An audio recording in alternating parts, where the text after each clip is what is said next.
नमस्कार बच्चों, हम आज आपको बहुत इम्पॉर्टेंट चीज़ ऑप्टिक्स की पढ़ाएंगे। Refraction of light through the thin lenses.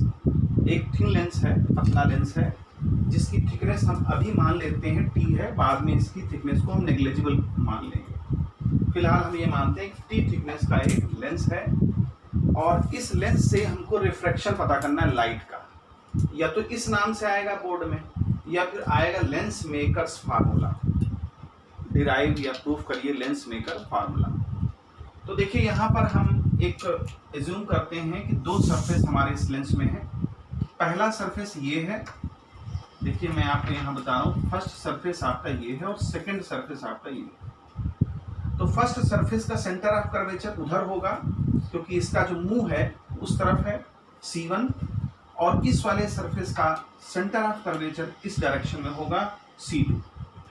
क्योंकि आप ये ना समझें कि यहाँ पे C2 क्यों लिखा है, क्योंकि ये सरफेस का चेहरा जो है इस तरफ हमारी तरफ है, तो इसलिए C2 होगा।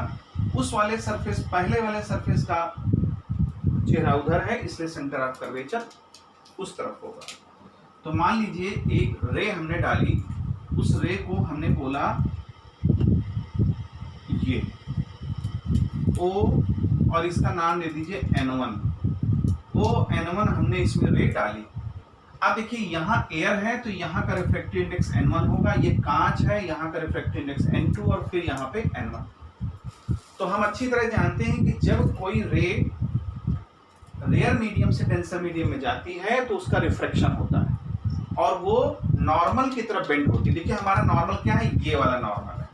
इस सरफेस को हम देखेंगे और कुछ भी नहीं देखेंगे, हम इस सरफेस को ध्यान ही नहीं देंगे, सिर्फ ये सरफेस देखेंगे। तो इस सरफेस पर हमने क्या एक रे डाली ON1। तो ON1 क्या करेगी, रिफ्रैक्शन करेगी और ये नॉर्मल की तरफ बेंड होगी। ठीक, हम इस सरफेस को बिल्कुल नहीं मान रहे हैं कि कुछ है भी ये, तो क्या होगा, ये सीधी जाती और जा करके यहाँ पर इसकी इमेज बनती I1 या I' कुछ भी मान लें आप।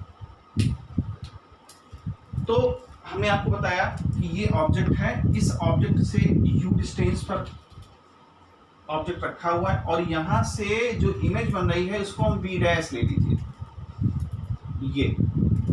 ये इमेज बन रही है। अभी हम फर्स्ट सरफेस की बात करेंगे, तो फर्स्ट सरफेस के लिए हम फार्मूला लगाएंगे।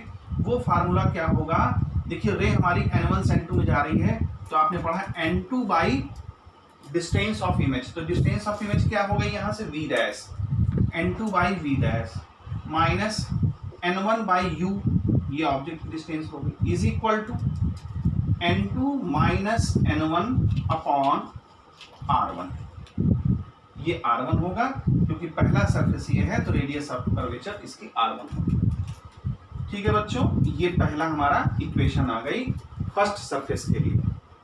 अब देखिए हमारा सेकंड सरफेस क्या करेगा। ये जो सेकंड सरफेस है इसके सामने ये इमेज रखी हुई है जो कि पहले वाले से बनी थी। तो ये लेंस क्या करेगा, इसको धोखा होगा।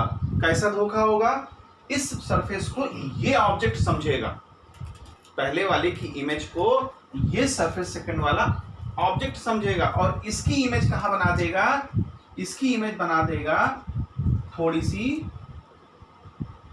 झुकते हुए, यहां पर इसकी इमेज बना देगा। अब देखिए क्या हुआ इसमें, ये रे है, इसको रे समझिए, ये ऑब्जेक्ट समझिए इस सरफेस के लिए, तो इसकी इमेज फाइनली कहां बनाएगा, यहां बना देगा।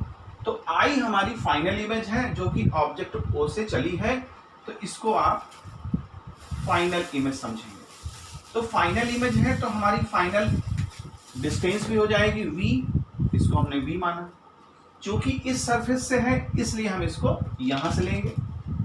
अब देखिए, अब हम फार्मूला लगाएंगे। देखिए अब हमारी रे कहां जा रही है, ग्लास से एयर में, यहां से इसमें जा रही है। तो जब ग्लास से एयर में जाएगी तो हमारा ये N2 और N1 चेंज हो जाएगा और इसमें कोई चेंज नहीं आएगा ऊपर वाले में। तो ये फर्स्ट सरफेस के लिए था, फॉर फर्स्ट सरफेस। अब बात करते हैं सेकंड सरफेस की। सेकंड सरफेस की बात करें तो सेकंड सरफेस हमारा फार्मूला क्या बनेगा, N1 बाई, देखिए इमेज की डिस्टेंस क्या होगी, ये होगी N1 by V minus N2 by object की डिस्टेंस क्या होगी, ये होनी चाहिए, लेकिन यहाँ से यहाँ तक हमारा वी डैश है, तो ये कितना हो जाएगा, वी डैश माइनस टी, तो ये हो जाएगा वी डैश माइनस टी, ये हो गया। क्यों, क्योंकि थिकनेस है ना, हम देखिए ये डिस्टेंस लेना चाहते हैं, ये डिस्टेंस लेना चाहते हैं ऑब्जेक्ट के लिए, लेकिन हमने मालूम है कि यहाँ से ये v1 डैश v डैश है और ये थिकनेस हमारी t है, तो इतना डिस्टेंस हम लेंगे तो उस v डैश में से t को माइनस करेंगे तब ये डिस्टेंस हमको मिलेगी। चलिए ये डिस्टेंस आ गई, अब ये भी आपस में बदल जाएंगे, क्या हो जाएगा n1 माइनस n2 और r2 आपका radius of curvature second surface का r2। ये इक्वेशन हो गई हमारी 2। अब इस इक्वेशन को, पहली और सेकंड इक्वेशन को हम क्या करें, ऐड कर देंगे, ठीक है, adding first and second, first और सेकंड को जब हम ऐड करेंगे तो हमारे सामने जो पिक्चर बन के आएगी, यानी जो हमारे सामने इक्वेशन बन के आएगी वो क्या आएगी, देखिए आप ध्यान दें। अच्छा पहले एक काम और कर लें कि अब हम t को, जो हमने पहले आपसे बताया था कि थिकनेस को हम माइनस कर देंगे, यानी कि नेग्लेक्ट कर देंगे, क्योंकि बहुत पतला लेंस है इसलिए थिकनेस को आप हटा दीजिए। तो इक्वेशन 2 अभी ना लिखिए, यहाँ देखिए, अगर हम थिकनेस को हटा देते हैं, यानी कि थिकनेस बहुत ही t टेंस टू 0, यानी कि t जो है 0 के बराबर अगर मान लें, तो हम यहाँ लिखेंगे n1 upon v minus n2 upon v dash is equal to n1 minus n2 और अपॉन r2। ये हमारी इक्वेशन 2 हो जाएगी। और अब हम इक्वेशन 1 और 2 को जब ऐड करेंगे तो आप देखें ये वाला टर्म और ये वाला टर्म आपस में कैंसिल हो जाएगा, बचेगा क्या हमारे पास, ये टर्म बचेगा और ये टर्म बचेगा, तो इसको हम लिख लें n1 अपॉन v माइनस ये n1 upon u is equal to, ये और ये ऐड हो जाएगा तो क्या बनेगा, n2 minus n1 upon r1 और plus n1 minus n2 upon r2।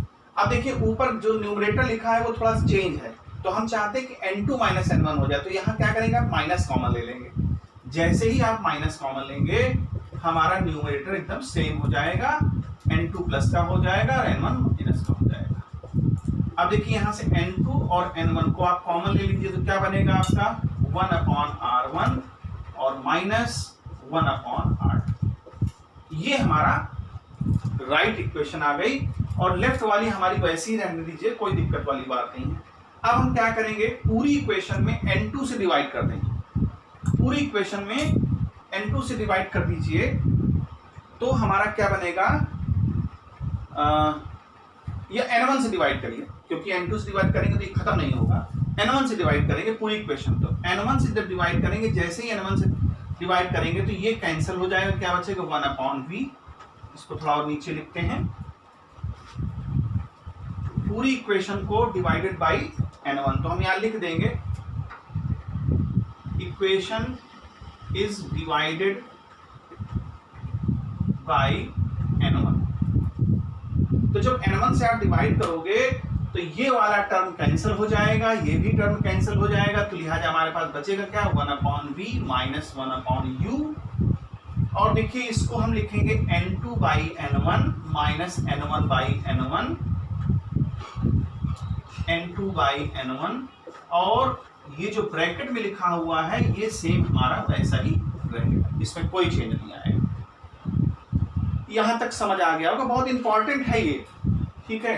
अब हम जानते हैं कि n2 बाई n1 को क्या लिखा जा सकता है, तो आंसर है n लिखा जा सकता है, हमने पढ़ा है इसको।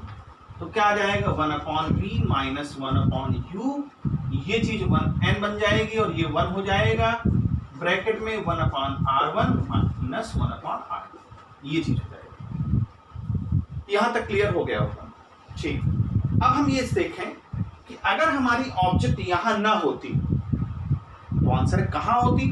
अगर ये ऑब्जेक्ट इन्फिनाइट पे होती, यानी काफी दूर होती, इन्फिनाइट का मतलब ये नहीं होता है कि इन्फिनाइट का तो कोई अंत ही नहीं होता है और वहां से तो रेज आ ही नहीं सकती। तो इन्फिनाइट हम ये मानते हैं कि इस सरफेस से काफी दूर रखी है ऑब्जेक्ट, तो उसको हम वहां से जो रेज आएंगे लगभग पैरेलल आएंगे, ठीक है। तो वो हम ऑब्जेक्ट मानते हैं इन्फिनाइट पर, और ऑब्जेक्ट अगर इन्फिनाइट पर है तो इसकी इमेज कहाँ बनेगी, हम सबको क्लास 7 से सिखाया जाता है, उसकी इमेज बनेगी इन्फिनाइट पर, सॉरी उसकी इमेज बनेगी फोकस पर, ठीक है।